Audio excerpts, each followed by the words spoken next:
माजी मुख्यमंत्री श्री उद्धव बाळासाहेब ठाकरे यांचा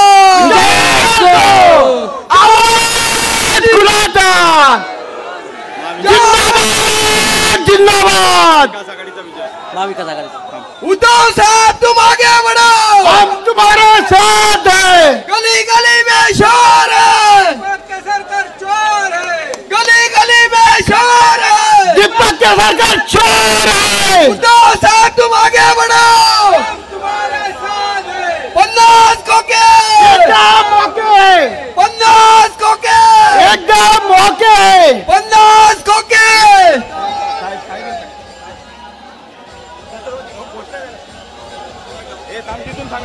हिंदवी स्वराज्य संस्थापक राजाधिराज छत्रपती शिवाजी महाराज की जय। हिंदू देव सम्राट सर छत्रपती शिवाजी बाळासाहेब ठाकरे यांचा जय शिवाजी। हिंदू देव सम्राट छत्रपती बाळासाहेब ठाकरे यांचा आवाज कुणाचा? जिंदाबाद जिंदाबाद। थांबा जरा, थांबा थांबा। मी माननीय पक्षप्रमुख उद्धव साहेबांचं स्वागत आमचे स्थानिक पदाधिकारी करीत आहेत। उद्धव साहब ठाकरे तुम आगे बढ़ो, उद्धव साहब तुम आगे बढ़ो। आणि त्यानंतर माननीय उद्धव साहेबांना विनंती करतोय की ब्रिगेडियर सुधीर सावंत सैनिकांच्या संघटनेचे नेते सुधीर सावंत यांचं शिवबंधन बांधून शिवसेनेमध्ये स्वागत करायचं आहे।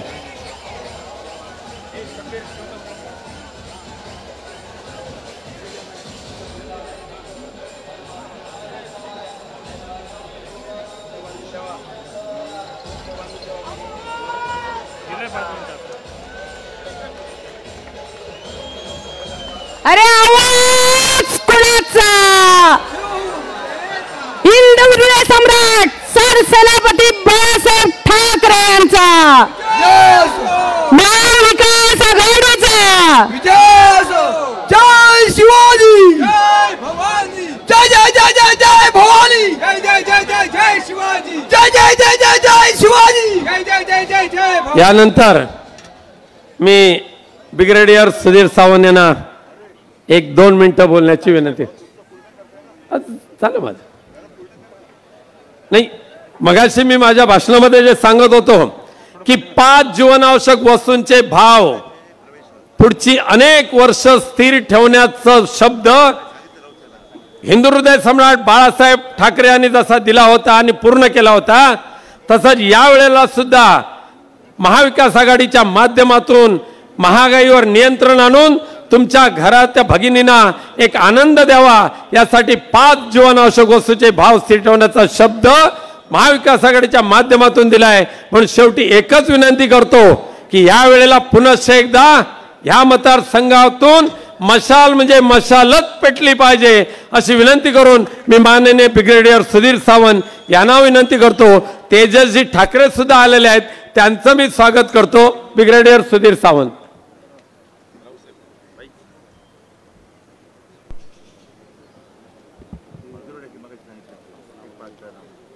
आज मी शिवबंधन बांधलेलं आहे।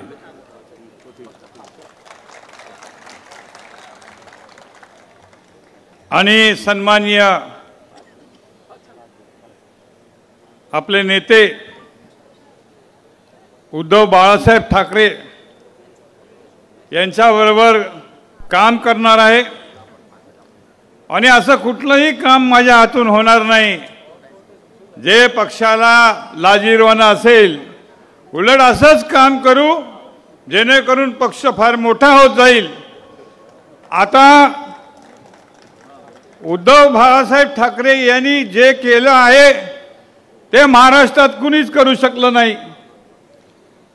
कारण इकडे अनेक लोकांना जवळ करून एक केलं एक नवीन महाराष्ट्र निर्माण करण्याची दिशा त्यांनी आपल्या सर्वांना दिलेली आहे। मी पूर्वी काँग्रेसमध्ये होतो, पण त्यावेळी नारायण राणे म्हणाले की आम्ही काँग्रेसमध्ये येणार आहे आणि मी ते जाहीर केलं। त्यावेळेला माझ्यावर अनेक लोकांनी राजापूर कोर्टामध्ये येऊन दगडफेक आणि मारामारी करण्याचा प्रयत्न केला, पण आम्ही ज्यांनी आमच्यावर दगडफेक केला त्यांना माफ केली, कारण तो जो माणूस होता जो हे दहशत गुंडागर्दी या कोकणामध्ये माजवली आहे तो एकच आहे, नारायण राणे। आणि तेव्हापासून आता पूर्ण विरोध करण्याचा त्यांना आम्ही काम करत आहोत।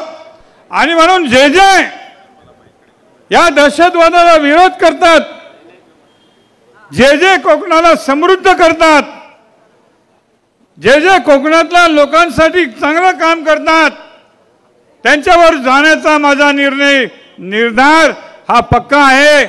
म्हणून ते काँग्रेसमध्ये आल्यावर मी काँग्रेसचा राजीनामा दिला आणि तेव्हापासून कुठल्याही राजकीय पक्षामध्ये काम करण्याची इच्छाही झाली नाही। पण आता मी बघतोय स्टेजवर उद्धव साहेबांनी आमचे सगळे जुने मित्र, जेव्हा मी राजकारणात आलो त्यावेळी जे विरोधक होते आणि जे बरोबर होते, प्रवीण भोसले सारखे, या सर्वांना एकत्र करून एक नवीन शक्ती या कोकणामध्ये निर्माण केलेली आहे। अशी शक्ती निर्माण केलेली आहे की दुसरा कोणी विरोधक उभाच राहू शकणार नाही। आणि ज्या लोकांनी अनेक लोकांना फसवलंय, गद्दारी केलेली आहे, या लोकांना सुद्धा चांगला धडा शिकवण्याचं काम इथे होणार आहे। छत्रपती शिवाजी महाराजांना आपण सगळं मानतो, त्यांच्यासाठी आम्ही तर लढलेलो मराठा रेजिमेंटचे लोक। तो पुतळा तिकडे बांधत होते त्यावेळेला मी गेलो आणि नेव्हीला सांगितलं की इथे बांधू नका, कारण इथे मच्छीमारांची जागा आहे, इथे बंदर होत आहे। पण त्यांनी इतकी जिद्द केली, इतकी जबरदस्ती केली की तो पुतळा तिथेच बांधला आणि तो पडला। ह्याची लाज देखील वाटलेली नाही। एवढी मोठी दुर्घटना या महाराष्ट्रात घडलेली आहे, त्याची सजा एकच आहे की या सर्वांनी घरी जावं आणि बाकी लोकांना सुटका द्यावी की ते चांगलं काम करू शकतील आणि असा की पुतळा बांधता येईल उद्धव साहेबांच्या तर्फे, जो कायम राहील, लोकांचा सन्मान तिथे होईल, अशा प्रकारचं काम आपल्याला करायचं आहे। मी आता फार छोडत बोलणार होतो, त्याचं कारण आपण उद्धव बाळासाहेब ठाकरे यांचं ऐकायला आलेलो आहोत। बाळासाहेब ठाकरेंनी माझ्यावर फार प्रेम केलं, मला फार साथ दिली आणि ती गोष्ट मी पुढे सांगणारच आहे। पण आज राजन तेली ही माझा मित्र, अनेक वर्ष इथे स्ट्रगल करतोय आणि आज मला येण्याची संधी मिळाली की आज आमदार कुणाला बनावायचा आहे, आमदार राजन तेलीलाच बनवायचा आहे, हा निर्धार घेऊन आपण काम करूया ही विनंती करतो। धन्यवाद। या ठिकाणी आता सन्माननीय उमेदवार राजनजी तेली साहेबांना विनंती करतो की त्यांनी आपलं मनोगत व्यक्त करावं।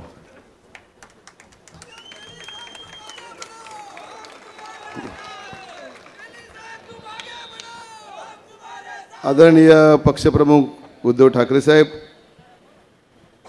आदरणीय रावसाहेब, आदरणीय मेजर सुधीर सावंत, सन्माननीय उपरकर, प्रवीण भाई, इर्शाद शेख, सगळेच व्यासपीठावर सगळे मान्यवर बंधूंनो वगैरे मित्रांनो,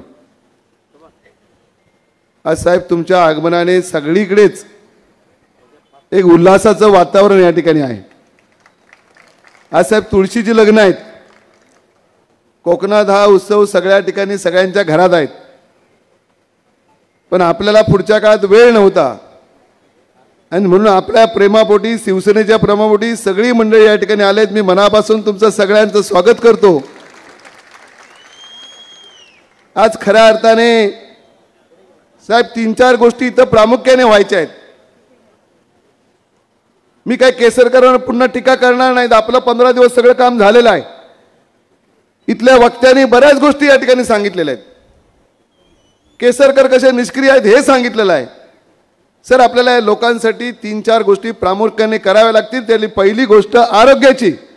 आजही 38 वर्ष झाली आमचा रत्नागिरी जिल्हा स्वतंत्र होऊन, तरी 38 वर्षात साहेब डॉक्टर पण या ठिकाणी नाही. 75% पेशंट हे गोव्यात पाठवावे लागतात. अशा प्रकारची हालत ही आमची या ठिकाणी झालेली आहे. आणि म्हणून आपण मुख्यमंत्री असताना या ठिकाणी 38 कोटी रुपये मल्टीपर्पज हॉस्पिटलसाठी दिलेले होते. 7.5 वर्ष झाली त्या हॉस्पिटलचं भूमिपूजन करून, तरी पण आज तिकडे हॉस्पिटल सुरू झाले नाही. साहेब, आपल्याला विनंती आहे की इथल्या जनतेला आपण या ठिकाणी हॉस्पिटलचा प्रश्न सोडावाच लागेल आणि आपण त्या ठिकाणी तशा प्रकारचे प्रयत्न करावेत. साहेब, दुसरा विषय आहे की इथं रोजगाराचा प्रश्न गंभीर आहे. जवळजवळ 25,000 मुलं मुली या ठिकाणी जातात गोव्याला आणि एवढी भयानक परिस्थिती आहे की आजूबाजूची सगळी मंडळी जे जातात त्याही 5-7 हजार लोकही अपडाऊन करतात. साहेब, महिन्यातून एखादा ॲक्सिडेंट असा होतो की तो तरुण त्या ठिकाणी जागेवर जातो. एवढी वाईट परिस्थिती आंबा या ठिकाणी आहे. आढाळी MIDC झाली 2013ला. आज मितीपर्यंत तिथले एक सुद्धा दगड तेकड लागलेला नाही. आम्ही त्या ठिकाणी सुरुवातीच्या काळात 1.5 वर्षापूर्वी एक मोर्चा काढला. मला शोकत नोटीस पण त्या ठिकाणी आली. पण सगळ्या तिथल्या तरुणांना घेऊन आम्ही आढाळी टू बांद्यापर्यंत लॉंग मार्च काढला. साहेब, सगळे अधिकारी इकडे येऊन बसलेले होते. पोलिसांनी नोटिसा दिलेल्या होत्या. पण मी आज आवर्जून सांगतो की त्या ठिकाणी लोकांना तिकडे लाईटची सोय झाली, पाण्याची सोय झाली आणि आज MIDC तयार आहे. पण 1.5 वर्षानंतर सुद्धा उदय सामंतांना आम्ही भेटलो. त्यानं सांगितलं की तुम्ही एखादी उद्योग परिषद घ्या, गोव्याच्या मुख्यमंत्र्यांकडे तिकडे एक उद्योग परिषद घ्या, महाराष्ट्रात घ्या, जेणेकरून आमचे इथले तरुण आहेत त्यांच्या 2 हाताला काम मिळेल. साहेब, आपल्याला मी सगळ्या जनतेच्या वतीने विनंती करतो, तुम्ही जर थोडा या ठिकाणी पुढाकार घेतलात तर आढाळीच्या MIDC मध्ये 6 महिन्याच्या आत उद्योग सुरू व्हायलाच पाहिजे. अशा प्रकारचं काम साहेब आपण या ठिकाणी करावं आणि माझी खात्री आहे, आपल्या कामावरचा भरोसा आहे, आपण या ठिकाणी कराल. साहेब, ताज प्रकल्पासाठी इथल्या जनतेने 32 वर्षापूर्वी जागा दिल्यात. 32 वर्षापूर्वी एक पिढी पूर्णपणे बर्बाद झाली. आज आपल्या हाताला काम मिळेल अशा प्रकारची अपेक्षा इथल्या जनतेने ठेवली. आज तिथल्या जनतेची काय मागणी आहे? आमचं 9 हेक्टर क्षेत्र आहे मच्छीमारांचं, त्याच्यात घरं आहेत ती तुम्ही वगळा. 140 मधून समजा 9 हेक्टर गेले तर 102 हेक्टरच्या जवळपास आपल्याला जागा तिकडे उपलब्ध होईल. आपण तशा प्रकारचं काम करा. पण या मंत्री महोदयांनी केसरकरनी घाई गडबडीत त्या लोकांना कोणाला भेटायला दिलं नाही. घाई गडबडीत गिरीश महाजनला बोलवलं, कोणाला न बोलवता तिकडे भूमिपूजनाचा कार्यक्रम त्या ठिकाणी करायला गेले. लोकांनी साहेब उधळून लावला. महिला भगिनी तिकडे रस्त्यावर आल्या. 100 पोलिसांच्या समोर तिकडे काय नृत्य झालं ते आपण सगळ्या महाराष्ट्राने उभ्या बघितलंय. आणि म्हणून माझी विनंती आहे की 9 हेक्टर जागा त्यांची त्या ठिकाणी वगळायलाच पाहिजे आणि त्यांना खऱ्या अर्थाने दिलासा देऊन, त्यांचा साहेब ताजला विरोध नाही आहे, ताज करा. आज ताज महाराष्ट्रामध्ये म्हणजे गोव्यामध्ये जवळजवळ 9 ताजचे हॉटेल आहेत आणि 9 पैकी पहिलं जे जुनं हॉटेल आहे ते 55 एकरमध्ये हॉटेल आहे. साहेब, 102 एकर जागा ते लोक ऑलरेडी त्यांची दिलेली आहेत. तुम्ही जर थोडा पुढाकार घेतला, ताज हॉटेल तुमच्या काळात आदरणीय आदित्यंच्या काळात त्या ठिकाणी ताज हॉटेल त्या सुरुवात त्याची झालेली होती. आपण थोडा जर लक्ष दिला तर आज ताज हॉटेल कशासाठी चालवलं आहे साहेब? मोपाजवळ झाले, मोपा. आणि आमची सगळ्यांची आम्ही त्यांचं स्वागत करण्यासाठी तयार आहोत. पण आपण ह्या ताजमध्ये जातीनिशी आपण या ठिकाणी लक्ष घालावं.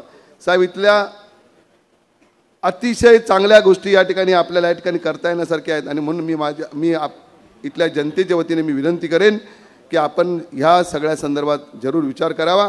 नोकरी संदर्भात विचार करावा. शेतकऱ्यांचे जे प्रश्न आहेत ते प्रश्न आपण या ठिकाणी बऱ्याच लोकांच्या कर्जमाफीचा विषय आहे, इथल्या जंगली जनावरांचा त्रास आहे, अजूनही हत्तीचा त्रास आहे. ह्या गोष्टीसाठी आपल्याला गांभीर्याने विचार या ठिकाणी करावा लागेल. आणि आमची खात्री आहे की आपण ह्या सगळ्या गोष्टीकडे बघाल.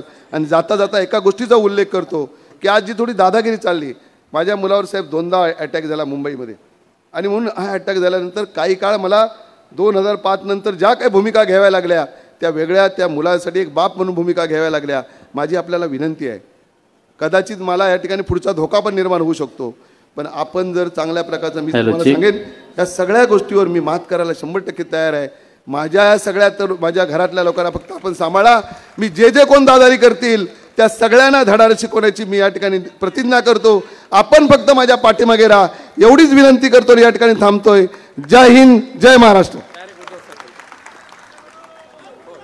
या ठिकाणी आता सर्वांचा आपला लाडका नेतृत्व ज्यांचे तुम्ही आतुरतेने वाट पाहत होता ते सन्माननीय शिवसेना पक्षप्रमुख आणि या महाराष्ट्राचे माजी मुख्यमंत्री उद्धवजी बाळासाहेब ठाकरे साहेबांचं आता मनोगत व्यक्त करतायत. जमलेल्या माझ्या तमाम महाराष्ट्रप्रेमी बांधवांनो, भगिनींनो आणि मातांनो, रोज फिरतो आहे, तुम्हाला सगळ्यांना माहिती आहे, आणि सर्व महाराष्ट्रभर फिरतोय. असं काय नाही की मी एखाद्याच ठिकाणी जातोय, संपूर्ण महाराष्ट्र पिंजून काढतोय. यापूर्वी सुद्धा मी रत्नागिरीमध्ये आलो होतो, आज तुमच्या दर्शनाला आणि तुमचे आशीर्वाद घ्यायला आलेलो आहे.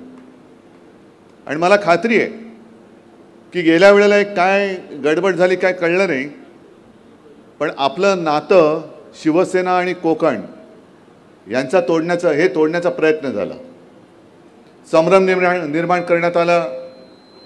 मी तर असं ऐकलं, विशेषतः मी इथल्या सर्व कार्यकर्त्यांना, महाविकास आघाडीच्या कार्यकर्त्यांना सांगू इच्छितो की नंतर माझ्या असं कानावरती आलं की इथल्या काही भागामध्ये अगदी मतदानाच्या दिवशी टेबलं टाकण्यात आली होती कुठल्या तरी एका मैदानात. आता ती टेबलं कशासाठी टाकण्यात आली होती हे तुमच्या लक्षात आलं असेल. यावेळेला जागे राहा. आणि एवढीच मी विनंती करेन की टेबलं त्या दिवसापुरती होती, पण देताना तुम्ही तुमचं आयुष्य त्यांच्या हातामध्ये दिलेलं आहे. कोकण आणि शिवसेना हे नातं फार पूर्वीपासून आहे, काय वेगळं सांगण्याची गरज नाही. पूर्वीसुद्धा ते दिवस मी पाहिलेत जिथे सगळे आपण एकत्र होतो. अगदी आता जी परत आलेले आहेत, राजन तेली परत आलेले आहेत, सुधीर सावंतजी, आपण तर त्या काळामध्ये एकमेकाच्या समोर उभे होतो. आणि आता आपण सगळे एकत्र आलेलो आहोत, कारण आता पटलंय सगळ्यांना की आपलं कोकण म्हणजे आपलं आयुष्य हे गुंडापुंडांच्या हातामध्ये देऊन चालणार नाही.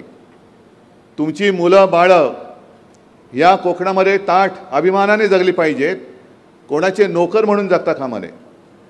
जी काय वखवक स्वतःला कोकणचे सुपुत्र समजतात असे राज्यकर्ते दुर्दैवाने आहेत,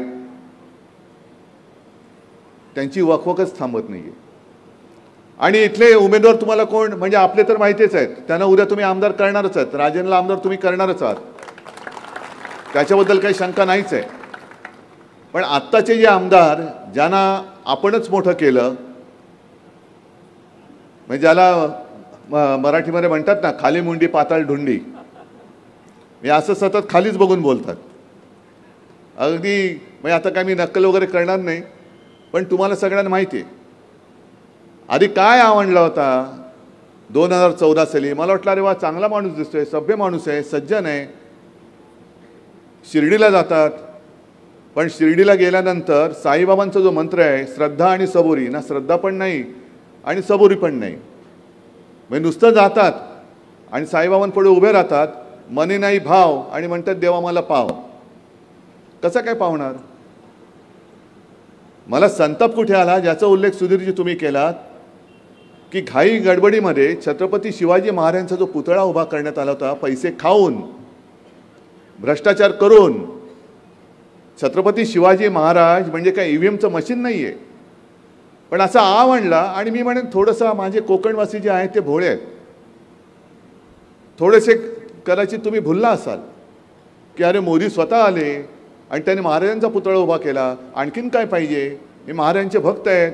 पण हे भक्त नाही आहेत, हे डाकू आहेत, हे दरोडेखोर आहेत. आजपर्यंत 300-350 वर्ष झाली महाराजांनी उभारलेला सिंधुदुर्ग ऊन वारा पाऊस लाटा तुफान यांचा सामना करून सुद्धा जसंच्या तसं उभा आहे. आणि आमचे दाढीवाले म्हणतात मिंदे की काय करणार, वारे एवढे जोरात होते की त्या वाऱ्याने पुतळा पडला. अरे लाज वाटली पाहिजे तुम्हाला असे राज्यकर्ते म्हणायला. आणि आपले इथले जे आहेत आमदार खाली मुंडी पाताळ ढोंडी, ते तर म्हणतात काय वाईटातून काहीतरी चांगलं होतं, महाराजांचा पुतळा पडला वाईट झालं पण काहीतरी चांगलं होईल. अरे महाराजांचा पुतळा पडला हे वाईट झाल्यानंतर त्यातनं चांगलं काय होणार आहे? मग ही दुर्बुद्धी म्हणजे तुमच्या डोक्यामध्ये मेंदू आहे का कचरा आहे? महाराजांचा पुतळा पडला म्हणजे त्यातनं काहीतरी चांगलं होईल, त्यातनं चांगलं नाही होणार आहे. केसरकर पडल्यानंतर सिंधुदुर्गामध्ये चांगलं होणार आहे.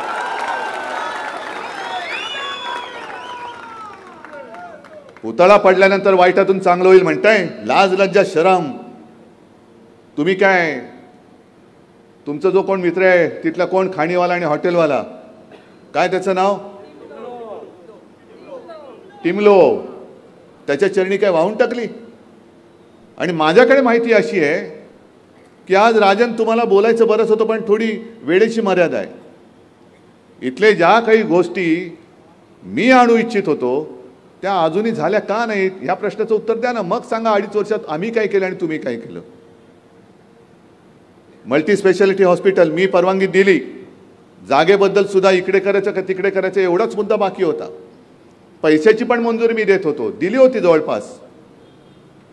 अजूनही हॉस्पिटल झाले, पण आपलं सरकार आल्यानंतर मी तुम्हाला हॉस्पिटल देऊन दाखवीन चांगलं, मी घेतो जबाबदारी.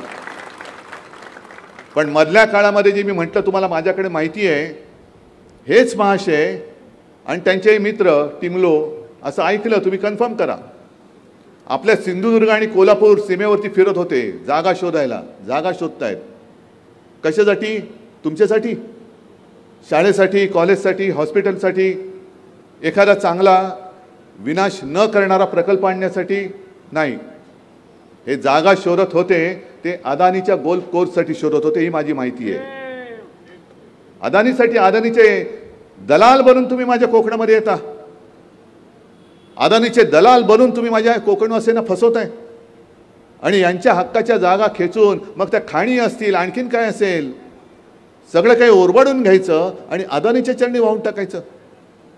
एक तर आपल्या हक्काची मुंबई ही तर अदानीच्या घशात घालतातच आहेत, पण मी ठरवलंच आहे सरकार येणार म्हणजे येणारच.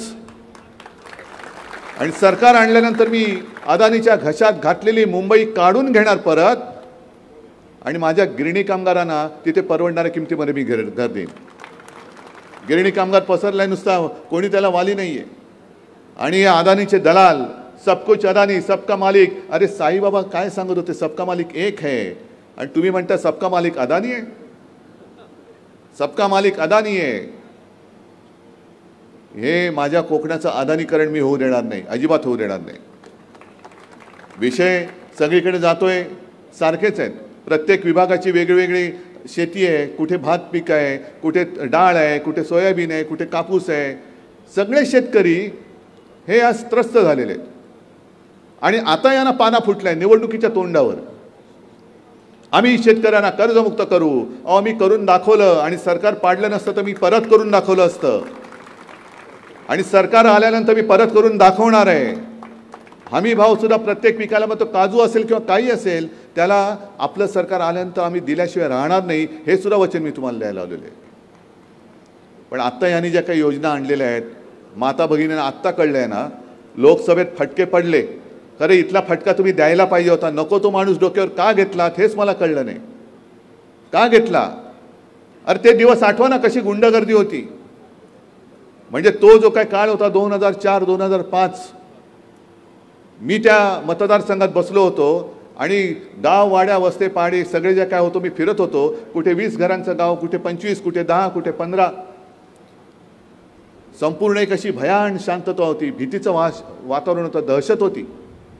सगळी लोक येऊन बोलत होती आणि मग मी निघाल्यानंतर एका ठिकाणी एक तरुण धावत आला. मला म्हणाले, उद्धवजी आम्हाला माहिती आहे तुम्ही सगळेजण इकडे आलात, पण म्हणे नंतर निवडणुका झाल्यावर तुम्ही निघून जाल, आम्ही इकडे राहू. आमच्या बघा इकडे अजूनही दिवे नाही आहेत, आमच्या मुली, आमची मुलं ही रस्त्यातनं एकटी दुकटी कधी रात्री अपरात्री यावं जावं लागतं. त्यांचा वाली कोण? उद्या यांनी केलं तर आम्हाला वाचवणार कोण? कोणीतरी इकडे द्या म्हणे की जो ठाण मांडून बसेल आणि आमचं रक्षण करेल. आणि तेव्हापासून विनायक राऊत तिकडे जवळपास त्या लोकसभेच्या आधी जेव्हा पहिली लोकसभा जिंकले होते 1.5-2 वर्ष इकडे ठाण मांडून बसले. कधी काय झालं मी स्वतः एकदा त्या वैभववरती हल्ला झाला, मी स्वतः धावून आलो होतो आणि कोकणने पुन्हा एकदा उभारी घेतली. आज ही उभारी टिकवायची का परत एकदा सगळ्या दरोडेखोरांच्या हातामध्ये तुमचं आयुष्य द्यायचं, हे येणारी निवडणूक म्हणजे तुम्ही ठरवणार आहात. आम्ही तळमळीने बोलतो कारण हे बघवत नाहीये. ज्या काही गोष्टी इकडे चालल्यात या बघवत नाहीये. म्हणजे मी ग्रामीण भागात गेल्यानंतर शेतकऱ्यांना जो प्रश्न विचारतो तसाच मी तुम्हाला विचारणार आहे आणि शक्यतो तुम्ही नाकारून दाखवा. याने उघड धारावीच्या माध्यमातून मुंबई अदानीच्या घशात घातले. जवळपास 1000 एकर मुंबई ही अडाणीच्या घशात घातले. मग उद्या तुमच्या काजू बागा असतील, आंब्याच्या बागा असतील, भात शेती असेल, काही असेल, जसं हे टिमलोना घेऊन तिकडे गोलकोर्स करायला गेले होते तसंच तुमच्या सातबाऱ्यावरती अदानीचं नाव लिहिणार नाहीत. कशावरून? कोणाकडे दाद मागणार तुम्ही? चंद्रचूडांकडे? चंद्रचूड तर गेले. आता न्याय मागणार कोणाकडे? आणि हे भूत उभं राहतंय.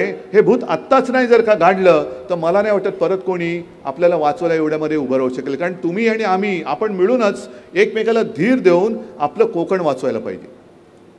हा महाराष्ट्र सगळ्या त्या गुजरातच्या चरणी वाहून टाकतायत.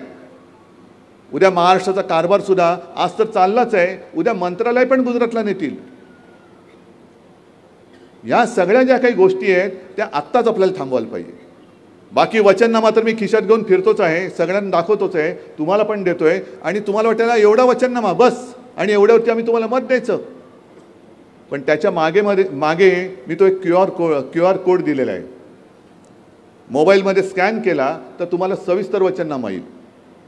मग त्याच्यामध्ये विनायकजी तुम्ही जे सांगत होतात की 5 जीवनावश्यक वस्तूंचे भाव शेतकऱ्याचं नुकसान होऊ न देता, शेतकऱ्याचं नुकसान होणार नाही, ते 5 जीवनावश्यक वस्तूंचे भाव स्थिर ठेवणार. जसं मुलींना मोफत शिक्षण आहे तसं मुलांना सुद्धा मोफत शिक्षण देणार. हे करणार मी. अनेकदा ट्रीटमेंट घ्यायला गेल्यानंतर खिशात पैसे नसतात. मग जोपर्यंत पैसे भरले जात नाहीत तोपर्यंत ट्रीटमेंट उपचार सुरू होत नाहीत. मग काय करायचं? तर 25 लाखापर्यंत कॅशलेस मेडिकल सेवा हे सुद्धा आपली सरकार देणार आहे. महिलांना तर 1,500 ते 3,000 आपण करणारच आहोत. पण महिलांसाठी खास करून स्वतंत्र पोलीस स्टेशन जिकडे अधिकारी पण आणि महिला पण पोलीस असतील अशी पोलीस स्टेशन आपण राज्यभर उभारणार आहोत. बऱ्याच गोष्टी करणार आहोत.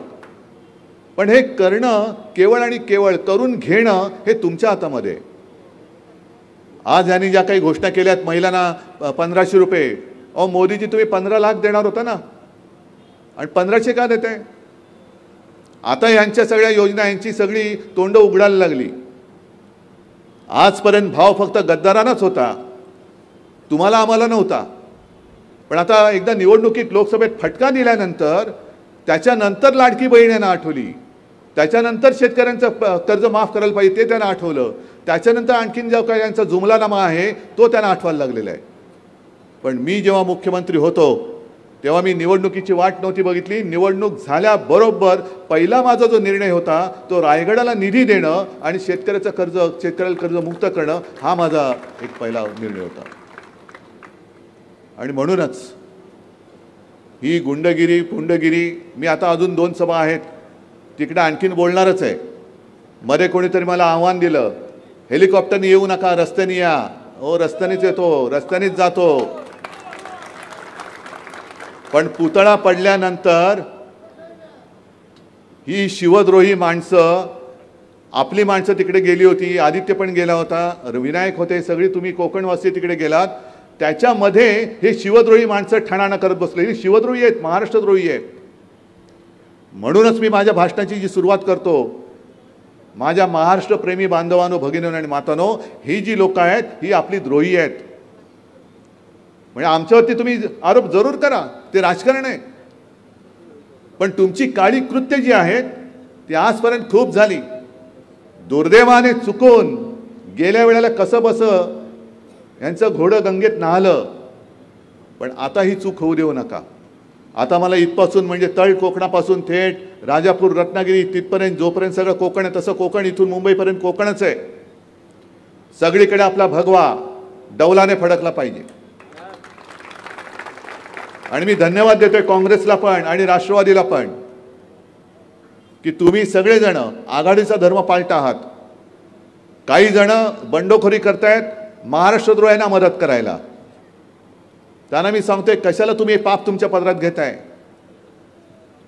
तुम्ही बंडखोरी करताय ती बंडखोरी नाही, ती सुद्धा महाराष्ट्राशी केलेली गद्दारी आहे. आणि जे कोणी बंडखोर महाविकास आघाडीचे म्हणून दाखवत असतील आणि त्यांची कामं करणारे सुद्धा जे असतील त्यांना सुद्धा मी हेच सांगतोय की तुम्ही पापाचे धनी होऊ नका, तर कोकणवासियांच्या आशीर्वादाचे धनी व्हा. अजूनही वेळ गेलेली नाही आहे. जागांमध्ये थोडीशी खेचाखेच चालते.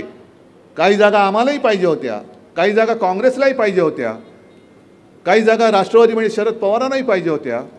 पण एकदा आघाडी केल्यानंतर एकत्रित मिळून जे काही जिंकायचं आहे ते करताना मोठं स्वप्न बघा. तुम्ही व्यक्तिगत स्वप्न आता खूप झाली. व्यक्तिगत स्वप्नासाठी तुम्ही बंडखोऱ्या करू नका, कारण त्याला मी मुळामध्ये बंडखोरीच मानायला तयार नाही. ही तर महाराष्ट्राशी आणि महाराष्ट्राच्या मातीशी केलेली ही गद्दारी ठरेल तुमची. उगाच काहीतरी महाराष्ट्रप्रेमींची मतं आहेत ती महाराष्ट्रद्रोह्यांच्या पदरात टाकू नका. ही विनंती मी आज जाहीरपणाने करतोय, प्रत्येक ठिकाणी करतोय. आज मुद्दामून मला सगळ्यांनाच म्हणजे जी उपरकर आपल्या सोबत आलेत, राजन तर आलेच. राजन तुमचे अनुभव तेव्हाचे ते इथे सांगा, जरूर सांगा. सुधीर सावंतांना धन्यवाद देतोय.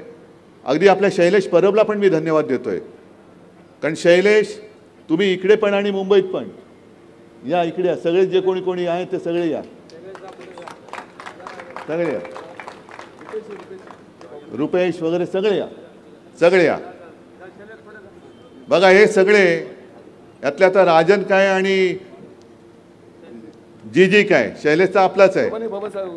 पण हे सुद्धा आता कुठे बबन उमेश, चला अरे जय महाराष्ट्र. आता यातले काही जण जसं आपण म्हणतो ना परदेशी जाऊन शिकून आलेत, तसे इतर पक्षात जाऊन शिकून आलेले आहेत. आणि राजन तुम्ही तुमचा अनुभव, आता सभेला वेळ कमी आहे, एकदा सांगायचा की शिवसेनेत जे काही तुम्हाला प्रेम मिळत होतं आणि आता मिळते हे तिकडे मिळालं होतं का. एका प्रश्नाचं उत्तर द्या, बाकी काही दिलं नाही तरी चालेल. आणि आता एक चांगली सुरुवात परत होते. जर तुम्ही लोकसभेच्या वेळेला आला असतात तर लोकसभा सुद्धा आपण आपला भगवा इकडे फडकवला असता. ठीक आहे, थोडासा उशीर झालाय. देर है लेकिन अंधेर नाही आहे. आणि आता अंधेर तर होऊच शकत नाही, कारण हातामध्ये मशाल आहे. आता ही मशाल अशीच धगधगत ठेवा. राजन तेलीला प्रचंड प्रचंड आणि अतिप्रचंड बहुमताने, मताधिक्याने निवडून आणा आणि तुमचं आयुष्य, तुमच्या मुलाबाळांचं आयुष्य हे सुखी, समाधानी आणि आनंदित ठेवा. एवढीच विनंती करतो. जय हिंद, जय महाराष्ट्र.